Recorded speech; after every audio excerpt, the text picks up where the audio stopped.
Uşaqlar, hər birinizi salamlayıram. Bu günlərin biz sizinlə Səfəvi Osmanlı müharibələrinin başlaması, eyni zamanda ikinci mərhələsi haqqında danışacağıq. Dedik, nə baş verdi? İkinci Bayazid artıq Səfəvilər dövlətini tanımışdı. Eyni zamanda Şah İsmayıllə arasında yaxşı münasibətlər, yəni dostluq münasibətləri var idi. Necə ki, Ağqoyunlu hökmdarı Yaqub padşahla olduğu kimi. Çünki ikinci Bayazid əsasən nə idi? Yəni Səfəvilərlə, Misirlilərlə dostluq münasibəti saxlayırdı. Düzdür ki, onun oğlu Səlim onu öldürüb hakimiyyətə çıxandan sonra Səfəvilərlə də, eyni zamanda Misirlə də müharibələr aparmışdı. Yaxşı, gəlin görək ilk Səfəvi Osmanlı müharibəsinin başlamasının səbəbləri nə idi? Niyə baş verdi ilk Səfəvi Osmanlı müharibəsi? Ümumiyyətcə Osmanlılar istəyirdilər ki, sərhədlərini Şərqi Anadoluya doğru genişləndirsinlər. Eyni zamanda Azərbaycandan keçən ticarət yollarını öz əllərinə keçirmək istəyirdi. Səfəvilər də Şərqi Anadoluda öz mövqelərini möhkəmlətmək istəyirdi. Buna görə də bunların arasında müəyyən proseslər baş verdi. Yaxşı, gəlin görək. Birinci Səlimin tədbirləri nə oldu? Yəni müharibə ərəfəsindəki tədbirlər nə idi? Məsələn, deyirik Macarıstanla, Venesiya ilə sülh bağladı. Eyni zamanda Şeybanilərdən yardım vəd aldı. Bundan başqa bu sünni ulamalar var idi, din xadimləri. Onlara dedi ki, cihad əmri verin. Yəni nədir? Səfəvilər müşrikdir, nə bilim kafirdir, onlara qarşı döyüşmək lazımdır. Cihad əmri verib başladı ordu yığmağa. Bəs yaxşı, gəlin görək Şah İsmayıl Xətai nə tədbirlər gördü müharibə ərəfəsində? Deyir ki, babası Həsən padşah kimi Avropa ilə diplomatik münasibətlər saxladı ki, neynəsin? Odlu silah əldə eləsin. Hətta bu məqsədlə deyirik Roma papasına, Venesiya məktublar yazmışdı. Hətta 1510-cu ildə neynədi? Portuqaliya ilə əlaqə yaratdı. Deyirik ki, Hörmüzü onlara güzəştə getdi. Bu da onun diplomatik səhvi idi. Güya bunlar, həmin Portuqaliyalılar bunlara neynəyəcəkdi? Odlu silah gətirəcəkdi. Lakin verdikləri vədi əməl eləmirlər, həmişəki kimi. Çünki əvvəl də biz görmüşdük, onların verdikləri vədi əməl eləmirlər. Nə baş verdi? Nəhayətində 1514-cü ildə Çaldıran döyüşü baş verdi. Düzdür ki, orada Qızılbaşlar yaxşı süzayət göstərsələr də məğlub oldular. Çünki Səfəvi ordusu 40 min, Osmanlı ordusu 200 min, onların odlu silahı, topu var. Bunlar isə qılıncla çıxmışlar qarşılarına. Həmin döyüşdə Osmanlılar qələbə çalır, Təbrizə daxil olur, lakin Təbrizdə qala bilmirlər. Niyə? Çünki Səfəvilərin yeni hücum təhlükəsi var idi və eyni zamanda Səlim ordunu aldadıb gətirmişdi. Demişdi, mən sizi kafirlərlə döyüş aparıram cihada. Gəldilər, gördülər ki, kafir bunların özləridir. Səfəvilər kafir deyil, müsəlmandır. Ona görə də onlar narazılıq elədilər ki, biz müsəlman qardaşlarımıza qarşı döyüşməyəcəyik. Eyni zamanda deyirik, Səlim geri qaydanda Mosula qədər ki, Cənub-Şərqi Anadolu torpaqlarını ələ keçirdi. Düzdür ki, Səfəvilər qisas almaq üçün bir neçə dəfə yürüş başlatsalar da, həmin yürüşlər nə oldu? Uğursuzluqla nəticələndi. Bəli, hətta Səlim Təbrizdən gedəndə 2000-dən artıq Təbrizi sənətkarı özü ilə aparmışdı İstanbula. Məsələn, biz o Monqolların yürüş zamanında deyə bilərdik ki, Qaraqoruma göndərdilər. Əmir Teymur da yürüş eləyəndə Təbrizdən Buxarıya, Səmərqəndə sənətkarları, tacirləri göndərmişdi. Bəli, 1524-cü ildə artıq üzr istəyirəm. 1524-cü ildə artıq nə baş verdi? İsmayıl vəfat eləyəndən sonra Şah İsmayıl, onun 10 yaşlı oğlu gəlir. Birinci Təhmasib. Deyirik axı Təhmasib az yaşlı idi. Gələndən sonra Qızılbaş əmirləri arasında çəkişmələr başlayır. Lakin Təhmasib yaşa dolduqca bunların qarşısını tamamilə alır. Bəli, və bu çəkişmələrə son qoyur. 1534-cü ildə 1-ci Təhmasibin başı qarışmışdı. Hara?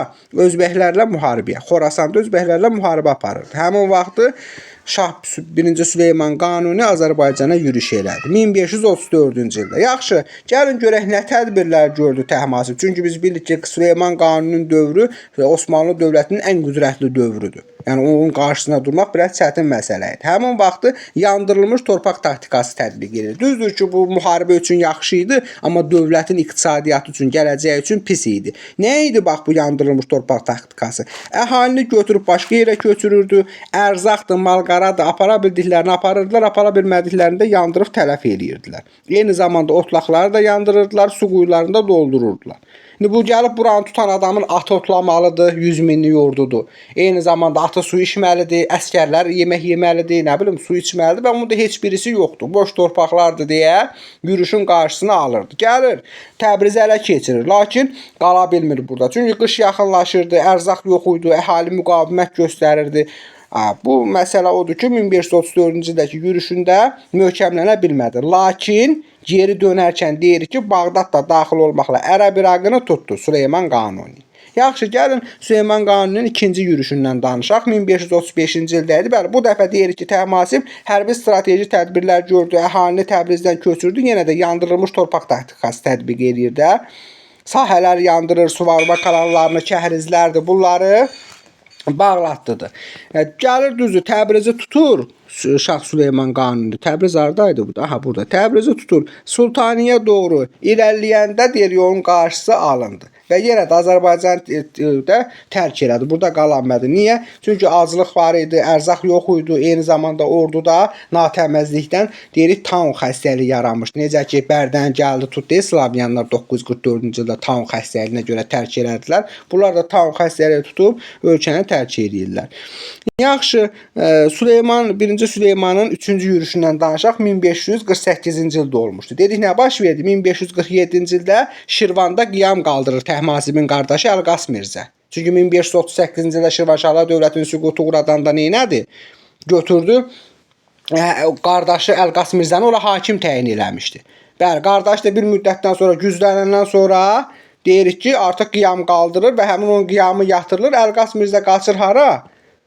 Osmanlıya sığınır və onları təhrik edir ki, gedəyin, mən sizə kömək edəcəm, oranı ələ keçirin. Bəli, yenə də Təhmasib burada yandırılmış torpaq taktikasını tətbiq edir. Deyir, yolların yürüyüşü uğursuzluqla nəticələnir. Düzdür ki, Təbrizə tuturlar, amma 4 gündən sonra şəhəri tərk edirlər. Hətta həmin yürüyüş zamanı Əlqas Mirzə əsir tutularaq nə olmuşdu? Edam olunmuşdu.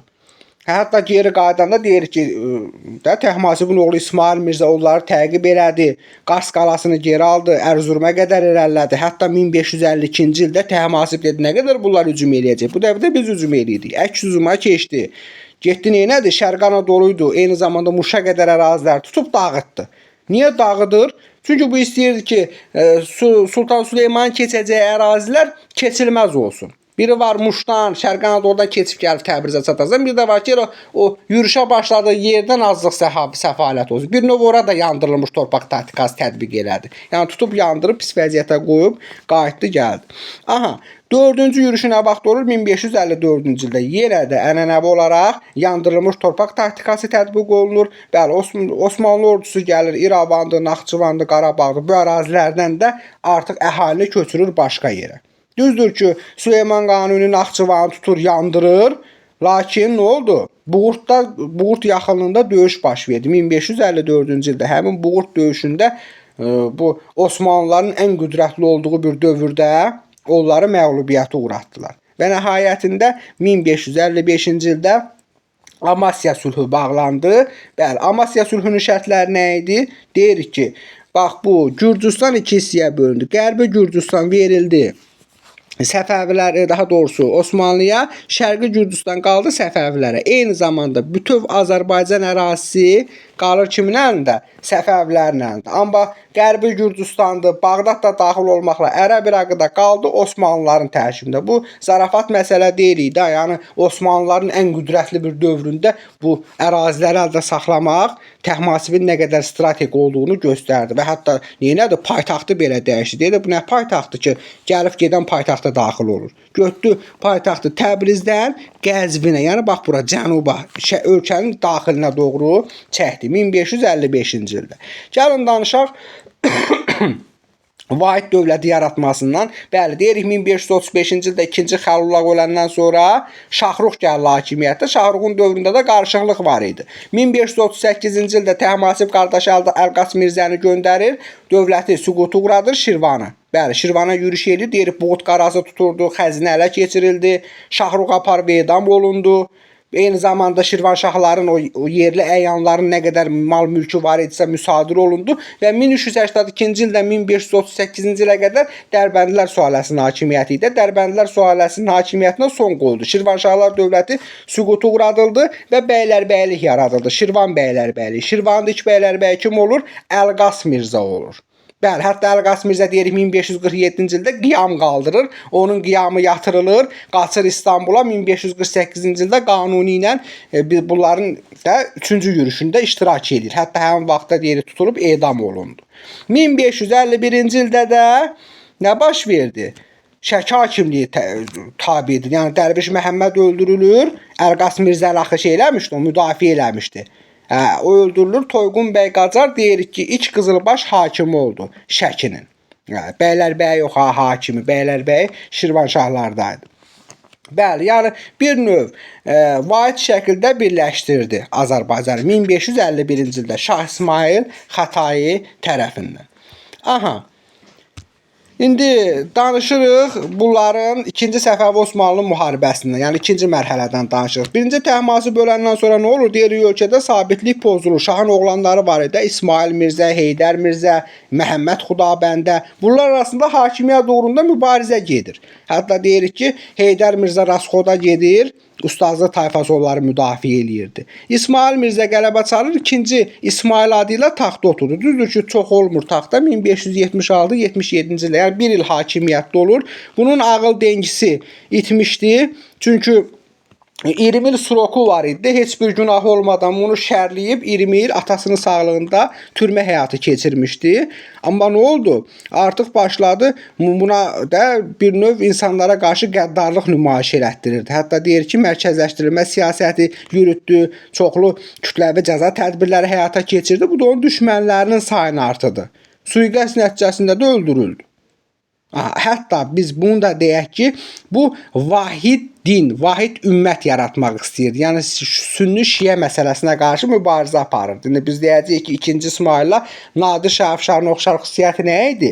Sünni Şiə ziddiyyətlərinə qarşı mübarizənin aparması, yəni ixtilafa son qoymaq istəyirdi bunlar arasında. Bundan sonra gələcək 1578-1587-ci ildə Məhəmməd Xudabəndə. Bəli, bunun dövründə artıq vəziyyət pisləşdi. Niyə? Çünki çox əl açıq idi. Mərkəzi hakimiyyət zəifləyir, xəzinə boşalır, Qızılbaş əmirləri arasında mübarizə başlayır. Niyə? Çünki götürürdü bəzən 2 illik, 3 illik, 5 illik maaş verirdi. İndi bir dənə fikirləşin də, hardası işləyirsiniz, sizə 5 ilin bütöv maaşını verirlər. Gedib işləməzsiniz axı. İndi əziyyətlə işləyirsiniz ki, ayın sonunda maaş alacam. İşləməsəm maaşımı verməyəcəklər. Faktiki 5 illik maaş almısansa niyə işləyəsən? Onun səhvi idi. Hətta həyat yoldaşı var idi, Məhdi Ülya. Onu vəkil vəzifəsinə qədər qaldırmışdı. Onlar da neylədi? Məhdi Ülya da Mirzə Salman var idi. Onu gətdi saldı. Yəni taciklərin rolunu artırdı. Yəni bir növ elə bir taciklərlə, farslarla, qızılbaşlar arasında mübarizə başladı. Həmin o Məhdi Ülyanın Ali Divan vəzifəsinə qalxması ilə. Bəli, yəni ölkənin vəziyyəti yazmışıq. Ölkənin vəziyyəti acınacaqlı idi artıq. Bundan kim istifadə eləyəcəkdi? 3-cü Murad. 3-cü Murad kimdir? Osmanlı hökmdarıdır. Van hakim vardı, Xosrov Paşa. Onlar orada bir gözdən pərdə açmaq üçün Kürdlərin qiyamını hazırladılar və müharibəni başladılar. Yəni Xoya hücum elədilər. 1555-ci ildə olan Amasya sülhünün şərtləri pozuldu və Səfəvi Osmanlı müharibəsinin 2-ci mərhələsi başladı. Həmin döyüşdə bəli, kim idi onların müttəfiqi? Səfəvi, daha doğrusu Osmanlıların müttəfiqi, onların vassal asıllığında olan Krım xanları. Məsələn, Adil Caray. Bəli, 1578-ci ildə 100 minlik ordu ilə yürüşə başladılar. Kimi göndərmişdi 3-cü Murad? Mustafa Lələ Paşanı ordu komandan olaraq. Bəli, neynədir? Gürcüstan istiqamətindən Azərbaycana göndərir ki, ged oraları ələ keçir. Zaten ölkədə vəziyyət pis vəziyyətdədir. Düzdür ki, ilk vaxtlar Qızılbaşlar şücaətlərini göstərdilər. Lakin onlarda ordunun ardı sahib qutarmır ha. Məğlub olduqca göndərirlər.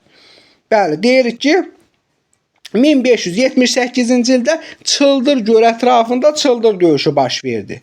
Həmin Çıldır döyüşündə deyirik Osmanlı ordusu qələbə qazandı. Hətta nə oldu? Gürcüstanı işğal etmək üçün şərait yaradır. Gürcüstan hansı Gürcüstandan söhbət gedir? Şərqi Gürcüstandan. Qərb zaten onların əlindədir. Yaxşı. Çıldır döyüşündə niyə Səfəvilər ağır məğlubiyyətə uğradıldı? Çünki Osmanlıların ordusu çox idi. 100 minlik ordunun qabağına 30 minlik ordu çıxmışdı. Eyni zamanda Qızılbaşlar arasında ixtilaflar var idi. Bir-birlərinə nifrət edirdilər. Aralarında birlik yox idi. Ona görə də bəli, həmin proseslər baş verdi. Deyirik 1578-ci ildə Şirvanı ələ keçirdilər. Və hətta niyə rahat oldu Şirvan Osmanlıların ələ keçirməsi? Çünki Şirvanda Səfəvilər əleyhinə üsyan qalxmışdı ki, bu da onlar üçün rahat olur. Hətta bu 3-cü Murad oradan göstəriş verir ki, Krım xanlarına şimaldan, Dərbənd istiqamətindən Şirvana daxil olsunlar. Bəli. Həmzə Mirzədən danışırıq. Deyir ki, Həmzə Mirzə başlayır nə eləməyə? Şirvanı azad eləməkdən ötürü hərbi əməliyyatlara başlayacaqdı. 1578-ci ildə Molla Həsənli döyüşü baş verdi. Bəzən deyirik ki, 2-ci Səfəvi Osmanlı müharibəsində Qızılbaşların qazandığı sonuncu böyük uğur idi Molla Həsənli döyüşü. Həmin harda olur? Ağsu çayı sahilində olur. Bəli, Krım xanları məğlubiyyətə uğradılır. Hətta Krım xanı Adil Cəlay əsir alınır və Səfəvilər Şirvanı azad eləyirlər. Həmin Molla Həsənli döyüşü nəticəsində. Bəli, bundan sonra deyirik ki, üzr istəyirəm. Bəli, amma Dərbəndi geri almaq mümkün olmadı. Aydın oldu mu? Düzdür ki, Şirvan azad edirlər, amma Dərbəndi geri ala bilmirlər. 1583-cü ildə Niyazabad döyüşü baş verdi. Bəli. Nə olur? Deyir ki, Qızılbaşlar Osmanlı Krım qüvvələrini məğlubiyyətə uğradıb Dərbəndə doğru sıxışdırsalar da, lakin onlar əlavə qüvvələr, əlavə kömək gəlir onlara və hətta Səfəviləri iki cəbhədə yazmış, iki cəbhədə mübarizə aparmaqdan ötürü Şeybanilərə, yəni özbəklərə də müraciət edirlər. Necə ki, Səlim o vaxtı vəd almışdı onlardan 1514-cü ildə. Onun üçün bunlar da zaten Osmanlı da sünnüdür, Şeybani də sünnüdür. Deyirlər ki, Şiələrə qarşı mübarizə aparıq. Din donu geyindirib mübarizəsini aparırlar da zaten. Bəli, iki cəbhədə mübarizə aparmaqdan ötürü, ikinci cəbhədə müharibəyə sövq etməkdən ötürü oradan da özbəkləri müharibəyə cəlb edirlər. Həmin dövrdə. Ona görə də Niyazabad döyüşü də bunlar üçün uğursuzluqla nəticələnir. Yaxşı, 2-ci Səfəvi Osmanlı müharibəsində Osmanlıların işğalları niyə asanlaşmışdı? Niyə rahat işğal eləyə bilirlər? Çünki mərkəzi hakimiyyət zəifləmişdi bizdə. Qızılbaş əyanları arasında ixtilaflar var idi. Eyni zamanda xəzinə boşalmışdı. Yəni vəziyyət pis idi. Ona görə onların işi rahat idi. Deyirik 1583-cü ildə Çuxursət vilayətini tutdular. Yəni bax bu ərazini. Çuxursət vilayətini tuturlar. 1585-ci ildə yazmışıq Sufyan döyüşü. Bu birinci Sufyandan söhbət gedir. Sufyan döyüşü baş verdi. Nə oldu? Şeylərin üstünlükləri çox idi da, ordunun sayı çox idi Osmanlılarda. Bəli, bu Həmzə Mirzə başçılıq elədiyi ordu üstün qüvvələr qarşısında geri çəkilməyə məcbur olur. Onlar da gəlirlər güclü top atəşinin köməyi ilə Təbrizə daxil olurlar. Amma orada gəlib bir mındarlıq edirlər. Çünki nə idi həmin vaxtda? Osmanlı paşası qəzəblənir, əhali ciddi müqavimət göstərdiyinə görə. Yeniçərilərə əmr verir ki, şəhəri talan eləyin. Bunlar da şəhərdən, maldan, mülkdən yığırlar. Hətta biz deyirik ki, Ağqoyunların dövründə məşhur nə idi? Şərqin ən böyük bazarlarından olan Qeysəriyyə bazarı da yandırıldı. Aha, ondan sonra bunlar yazmışıq ki, sülh danışıqları. Bəli, Həmzə Mirzə başlayır bunlarla sülh danışıqlarına. Amma sülh danışıqları nə idi? Deyirik, effekt vermədi. Çünki sui-qəsd nəticəsində öldürülür 1586-cı ildə Həmzə Mirzə Qarabağda. Bəli, öldürüldü. Ona görə də sülh danışıqları biraz ləngidi. Niyə ləngiyirdi zaten sülh danışıqları? Bunlar deyirdilər ki, Osmanlı deyir ki, nə qədər ərazi tutmuşuqsa bizdə qalsın. Yəni bax bu əraziləri istəyirdilər. Təbrizdə daxil olmaqla. Təxmini deyirəm də belə buradan gedək. Bəli, bu əraziləri istəyirdilər bunlar zaten.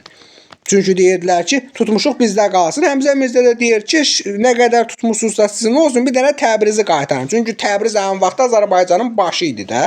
Təbriz getsə başsız bədən qalırdı. Amma artıq hətta biz deyirik ki, Şeybanilər də burada deyir, bax bu Xorasanı ələ keçirmişdi həmin dövrdə. Zaten bunların başı qarışıb bilmir hara-haradır. Vəziyyət pis idi. Həmin vaxtı düşünən beyinlər keçdişə görürlər bu Məhəmməd Xudabəndədən bir şey çıxası deyil. Saray çevrilişi oldu. 1587-ci ildə Məhəmməd Xudabəndə hakimiyyətdən devrilir. Yerinə 16 yaşlı oğlu gələcək. Şah Abbas. Bəli, bu mən deyərəm ki, elə Səfəvi tarixinin ən böyük strategilərindən biri bu olmuşdu. Ən güclüsü bu olmuşdu Şah Abbas. Çünki həqiqətən çox işlər görübdü Şah Abbas. Bəli. Neylədi? Gələn kimi ilk tədbirlərini almalıdır. Çox adam deyir, uşaqlar bəzən deyirlər ki, müəllim, islahatlar keçirdi. Yox, ölkə vəziyyəti pisdir. Ölkə Xorasan orada Şeybanilərin əlində, Azərbaycanın şimallı, cənublu Osmanlıların əlində. Nə tədbirlər? Bunun ilk işi oldu ki, Osmanlılarla sülh danışıqlarına başladı. Eyni zamanda mərkəzi hakimiyyətə çıxan müəyyən əyanları cəzalandırdı. Qızılbaş tayfalarında irsiliyi ləğv elədi ki, bundan sonra başlasın müəyyən tədbirlər görməyə. Bəli, 1590-cı ildə deyirik ki, İstanbul sülhü imzalandı. Ağır şərtli sülh idi bu İstanbul sülhü. Nə idi İstanbul sülhünün şərtləri? Dedi ki, Bax bu ad deyirəm. Ərdəbil işarələyirəm. Sonra Xalxal. Eyni zamanda Qaradağ ərazisi. Zəncan. Sonra Qəzvin. Eyni zamanda Lənkəran. Qoy buranı silək, laf qəşəng düşsün. Bax, buradan bura qədər olan ərazi. Bax, bu istisna olmaqla qalan yerdə qalan bütün Azərbaycan torpaqları. Yəni, haradır bütün Azərbaycan torpaqları, bunu da işarə eləyir. Bax, belə. Yəni, bundan başda yerdə qalan bütün Azərbaycan torpaqları getdi kimin tərkibinə? Osmanlının tərkibinə. Eyni zamanda Şərqi Gürcüstan, axı bu Amasya sülhünə əsasən bizə qalmışdı. Şərqi Gürcüstan da getdi. İranın qərbi, yəni bax təxmini bu ərazilər. Bunların da hamısı getdi kimin tərkibinə? Osmanlının tərkibinə. Bu tərəfdən də zaten Xorasan kimin əlindədir? Şeybanilərin əlindədir. Yəni, bunları eləməkdə məqsədi o idi ki, ölkənin vəziyyətini düzəlsin, islahatlar keçirsin ki, rahat şəkildə qaytarsın, alsın. Bəli, həmin vaxtda Osmanlı idarəçiliyi quruldu. Bax, bir belə ərazi onların əlindədir. 1578-dən 1590-a qədər işğal edirlər, ondan sonra başlayırlar, neyinirlər? Öz idarəçiliklərini qururlar. Məsəl üçün, əhalini siyahıya əhalinin eyni zamanda əmlakını siyahıya alırlar, yeni vergilər, yeni mükəlləfiyyətlər tətbiq edirlər. Dövləti bəyliklərə, vilayətlərə, sancaqlıqlara bölürlər bunların dövründə. Amma məsələn, mənə elə gəlir ki, bura qədər aydındır. Biraz sürətli danışdım ki, çünki dərs daha genişdir. Bunun hamısını danışmaq mümkün deyil. Ona görə daha qısa, daha tez danışdım ki, 20 dəqiqə ərzində yekunlaşdıra bilək.